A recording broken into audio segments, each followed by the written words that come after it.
أكلة النهاردة مفيش حد بيختلف عليها، يعني لا صغير ولا كبير، ومفيش بيت ما بيعملهاش. كلنا بنحبها وبنعملها، وزي ما كل شيخ وله طريقة، أنا كمان ليا طريقتي في صينية البطاطس بالفراخ. عايزة أقول لكم دي الإدمان في بيتنا، يعني أكتر حاجة بنعملها.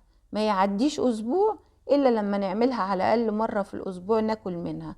صينية الفراخ بتاعتنا مش اختراع ولا حاجة، بس اوعدك انك هتاكلي ألذ صينية بطاطس بالفراخ بالخضار.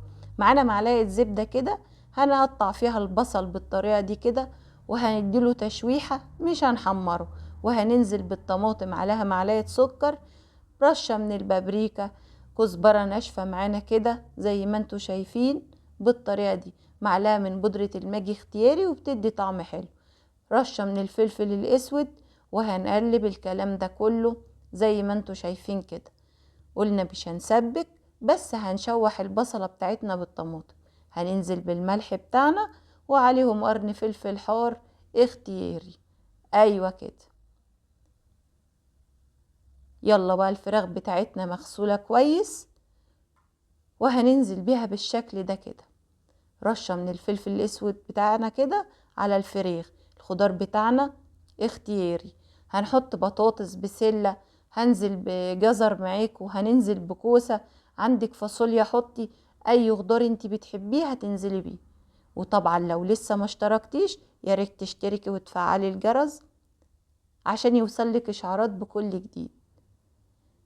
هننزل كده برشة بسيطة خالص من الكمون بتاعنا على الفراخ، هنديها تقليبة ونسيبها تغلي غلوتين تلاتة كده، يعني 3/4 سوا، تستوي من فوق البوتاجاز عشان تاخد من طعم الطماطم والبصلة بتاعتنا.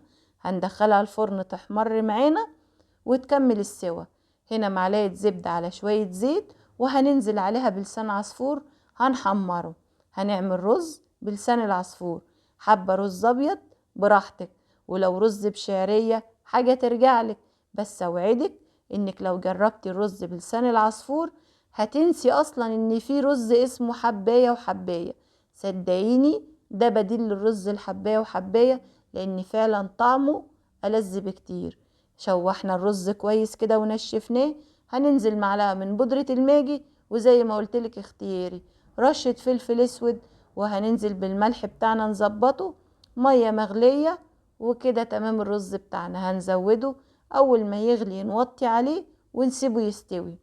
صينية الفراخ بتاعتنا طلعت، وبسم الله ما شاء الله، شكل وطعم وريحة. صدقيني زي ما بقولك كده، جربيها على طريقتي وهتعجبك ان شاء الله.